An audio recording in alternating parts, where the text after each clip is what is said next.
do passeio da América, Lagoa da América. Primeiro pega um barquinho, uma voadeira. Voadeira ou voadora? Voadeira. E depois a gente chega lá pra ir pra Lagoa.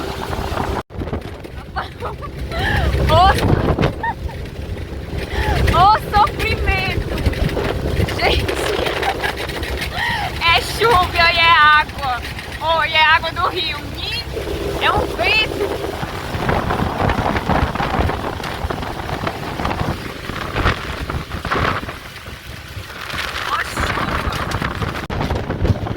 Eu vou nem perguntar se ele com emoção ou se é emoção. Ele foi com emoção.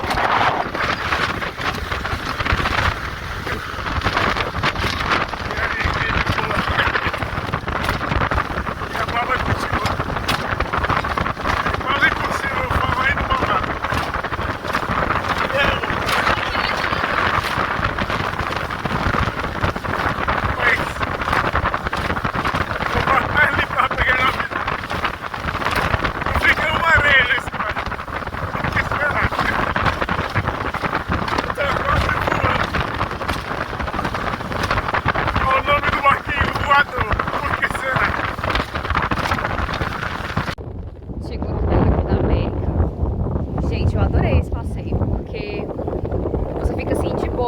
Sabe, não precisa ficar trocando de lagoa em lagoa, não é cansativo.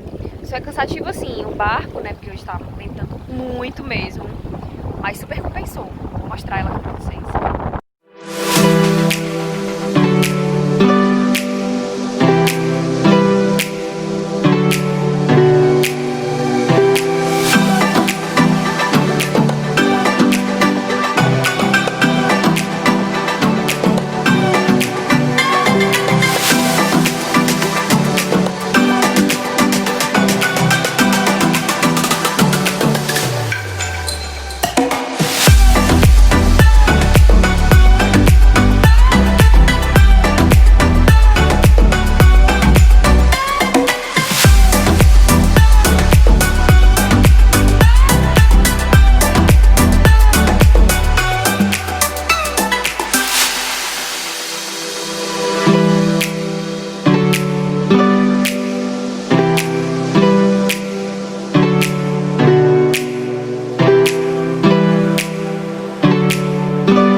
Gente, estamos aqui em Barreirinhas, estamos aqui na orla deles, que é bem bonitinha, ó, bem arrumadinha. Bem aqui é o Rio Preguiças, que deve ter um pôr do sol super legal, mas a gente não conseguiu pegar. E a gente só vai ficar essa noite aqui em Barreirinhas, e depois a gente vai seguir para Atins, beleza?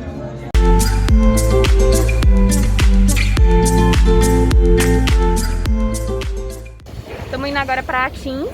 A gente vai ficar 3 noites lá. Atins é uma cidadezinha tipo a Jeri de antigamente, entendeu? Então a gente tá fazendo um passeio para Atins de Barreirinhas, que serve como transfer também. Aí ao invés da gente voltar, a gente já fica por lá.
Vamos fazer agora a revoada dos Guarás. E aqui tem gente, ó, de Minas, tem gente de São Paulo, Ceará. do Ceará. Quem será? Só gente boa. Só gente boa.